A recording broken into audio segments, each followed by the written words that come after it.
ही कैरीची पोळी किंवा कैरीची वडी तुम्ही बघू शकता किती सुंदर तयार झाली आहे. कैरीपासून तुम्ही विविध पदार्थ तयार केले असाल, पण आंबा पोळीप्रमाणे कधी कैरीची अशी पोळी किंवा वडी तुम्ही केली आहे का?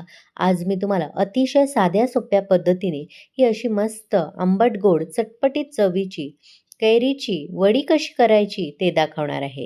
ही कैरीची वडी करण्यासाठी आपण अजिबात कुठेही उन्हात देखील वाळवली नाहीये.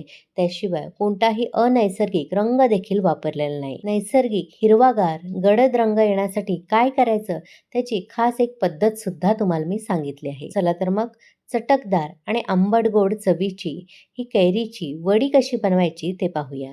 नमस्कार, मी प्रेषिताच किचनमध्ये तुम्हा सर्वांचे पुन्हा एकदा खूप खूप स्वागत करते. कैरीची पोळी किंवा वडी करण्यासाठी आपल्याला कच्च्या कैऱ्या लागणार आहेत. इथे मी तोतापुरी कैऱ्या घेतल्या आहेत आणि त्या अर्धा तास पाण्यामध्ये अशाच भिजत घातलेल्या. आता एखाद्या स्वच्छ अशा कापडाने आपल्याला त्या पूर्णपणे कोरड्या करून घ्यायच्या आहेत. आता सर्वात आधी या कैरीचं आपल्याला देठ काढून घ्यायचं आहे. ही बघा अशी कच्ची आंबट गोड चवीची आपल्याला कैरी वापरायची आहे. तोतापुरी कैरी फार आंबट नसते, त्यामुळे याच कैरीचा मी वापर केला आहे. आता आपल्याला हे सालं काढायचं असं पिलर किंवा एखादं सोलाणा घ्यायचं आहे आणि त्याने आपल्याला ही कैरीची संपूर्ण सालं काढून टाकायची आहेत. दोन्ही कैरींची मी सालं काढून घेतली आहेत. आता या कैरीचे आपल्याला काप करून घ्यायचे आहेत. कैरी बघू शकता अगदी परिपक्व झालेली मी घेतली आहे, म्हणजे त्यामध्ये बाठा तयार झालेला आहे अशी कैरी घेतली आहे. आता ह्याचे आपल्याला छोटे छोटे असे काप करून घ्यायचे आहेत, कारण ही कैरी आपल्याला शिजवून घ्यायची आहे. तुम्ही फक्त देठ काढून सालासहित कैरी वाफवून घेतलीत तरी देखील चालेल, पण मी इथे सालं काढून टाकली आहे आणि त्यानंतर त्याच्या फोडी करून त्या वाफवून घेणार आहे. इथे बघू शकता बाठ्याचा सुद्धा लागलेला कैरीचा जो काही गर आहे तो मी काढून घेणार आहे, म्हणजे अजिबात बाठ्याला कुठेही कैरी वाया जात नाही. दोन्ही कैरींचे मी अशाच पद्धतीने छोटे छोटे काप करून घेतले आहेत.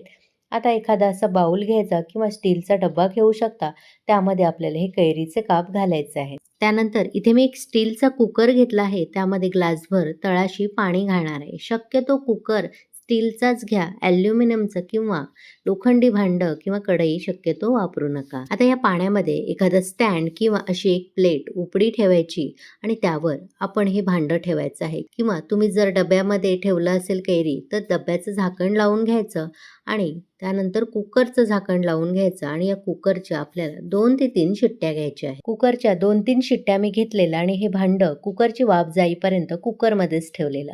आता हे भांडं मी कुकरमधून बाहेर काढलं आहे आणि आता तुम्ही बघू शकता कैरीचा गर किती मस्त शिजला गेला आहे. हा फार गरम आहे, त्यामुळे थोडासा असं मिक्स करून मी ओट्यावरच ठेवून देणार आहे जोपर्यंत तो गार होत नाही. काही वेळातच कैरीचा गर पूर्णपणे गार झालेला आहे.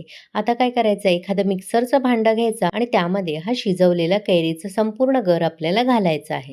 आता यामध्येच आपल्याला चवीनुसार मीठ घालायचं आहे. आज आपण चटपटीत आंबट गोड चवीची कैरीची पोळी बघतोय, त्यासाठी आपल्याला थोडेसे काही पदार्थ घालायचे आहे.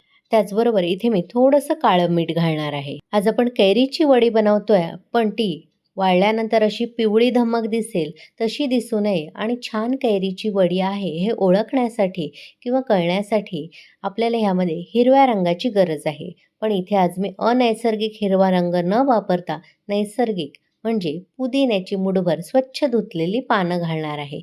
ह्या पुदिन्याच्या पानांमुळे या कैरीच्या वडीला खूप सुंदर आणि हिरवा गडद रंग येईल. त्याचबरोबर आपली कैरीची वडी आणखीन चटकदार व्हायला सुद्धा मदत होईल. आता यामध्ये अर्धा कप भरून मी साखर घालणार आहे, म्हणजे मस्त आंबट गोड चटपटीत आपली वडी तयार होईल. म्हणजे एकदा ही वडी तयार करून ठेवलीत की तुम्ही अगदी वर्षभर ही वडी फ्रीजमध्ये ठेवून खाऊ शकता, किंवा फ्रीजच्या बाहेर ठेवायचे असतील तर 3-4 महिने आरामात टिकू शकते. साखर प्रिझर्वेटिव्हचं काम करते म्हणून. आता हा पुदिन्याचा रंग असाच गडद राहण्यासाठी आपल्याला ह्यामध्ये अर्धा लिंबाचा रस पिळून घालायचा आहे.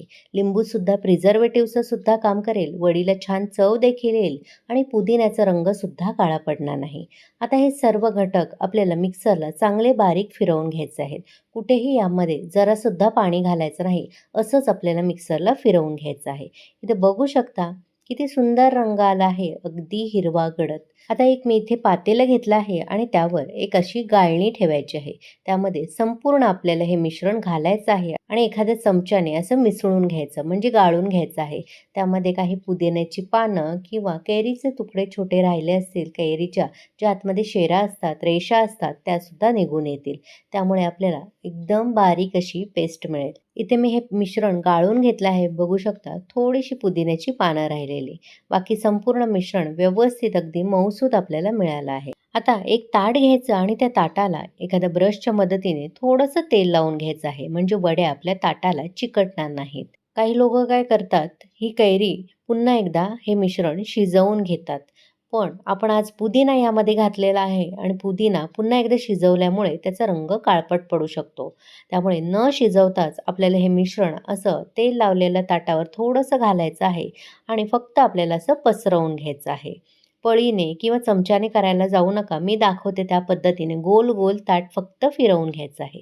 आपोआप सगळीकडे हे मिश्रण पसरलं जातं. आता आणखी एक छोटी प्लेट मी घेतली आहे आणि त्याला सुद्धा ब्रशच्या मदतीने तेल लावून घेणार आहे आणि त्यामध्ये थोडंसं हे मिश्रण घालायचं आहे आणि गोल गोल फिरवून पसरवून घ्यायचं आहे. मिश्रण फार जास्त घालायचं नाही कारण जेवढं मिश्रण तुम्ही जास्त घालाल तेवढी वडी जाड बनेल आणि ती वाळायला देखील जास्त दिवस लागतील. उन्हामध्ये न ठेवता सुद्धा या वड्या छान अशा घरामध्येच फॅनखाली सुकल्या जातात. त्यामुळे शक्यतो पातळसरच मिश्रण पसरवायचं. अशा पद्धतीने आणखी एका प्लेटमध्ये सुद्धा इथे मी कैरीचं मिश्रण पसरवून ठेवलं आहे. तुमच्याकडे जर ऊन येत असेल तर अतिउत्तम. 1 ते दीड दिवसामध्ये या वड्या सुकल्या जातात. पण ऊन येत नसेल तर फॅनखालीच आपल्याला या ठेवायच्या आहेत. 2 दिवस लागतात फॅनखाली. बाहेर उष्णता असल्यामुळे लवकर या वड्या सुकल्या जातात. आता हे ताटं मी अशीच फॅनखाली ठेवून देणार आहे आणि नंतर वाळल्यानंतर तुम्हाला दाखवते. इथे बघू शकता संपूर्ण ताटामधलं मिश्रण वाळलं गेलं आहे. हाताला अजिबात कुठेही ओलसरपणा जाणवत नाही. हे मी घरामध्येच ठेवलेलं आणि फक्त अर्धा तासाचं कोवळं ऊन सकाळी गॅलरीमध्ये येतं तेव्हा हे ताटं ठेवलेली. एवढंच मी केलेलं. बाकी सगळं फॅनखालीच मी वाळवून घेतलं आहे.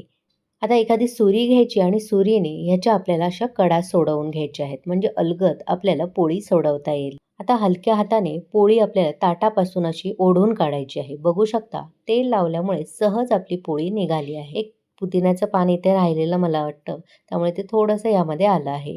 ही बघू शकता पोळीची चकाकी तुम्ही बघू शकता चमक किती सुंदर झाली आहे. जशा आंबा पोळ्या आपण तयार करतो त्याचप्रमाणे ही आंबट गोड चटपटीत चवीची कैरीची पोळी तयार झाली आहे. तुम्ही यामध्ये लाल मिरची पूड किंवा चिली फ्लेक्स सुद्धा घालू शकता. थोडंसं तिखट तुम्हाला आवडत असेल तर चिली फ्लेक्स किंवा काळी मिरीची पूड सुद्धा घालू शकता. दुसऱ्या ताटातली पोळी सुद्धा मी काढून घेतली आहे. हात सुद्धा बघू शकता आरपार दिसत आहे. एवढ्या पातळ ह्या मी करून घेतल्या आहेत आणि त्या लगेचच 1.5 दिवसामध्ये माझ्या पोळ्या वाळल्या गेल्या आहेत. अगदी फॅनखाली सुद्धा. आता ह्या पोळ्या तुम्ही अशाच घडी घालून ठेवू शकता फ्रीजमध्ये एखाद्या डब्यामध्ये किंवा प्लॅस्टिकच्या झिपलॉक बॅगमध्ये.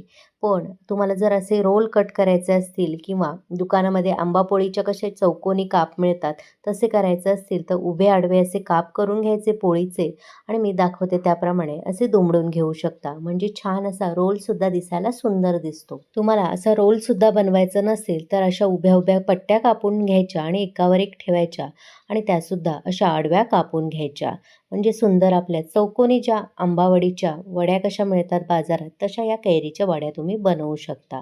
या बघा अशा दिसायला किती सुंदर दिसतात. अगदी छान पातळ पापुद्र सुटली आहेत. लहान मुलांना कैरीचे बाहेरचे चॉकलेट देण्यापेक्षा या अशा स्वस्तात मस्त आणि चटकदार चवीच्या कैरीच्या वड्या तुम्ही देऊ शकता.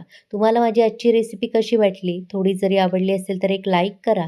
जास्तीत जास्त लोकांना शेअर करा आणि प्रेषितच किचनला सबस्क्राईब करायला विसरू नका. सोबतच नोटिफिकेशनचं ऑलचं बटन दाबा जेणेकरून माझ्या अशाच सर्व रेसिपी तुम्हाला लगेचच पाहता येतील.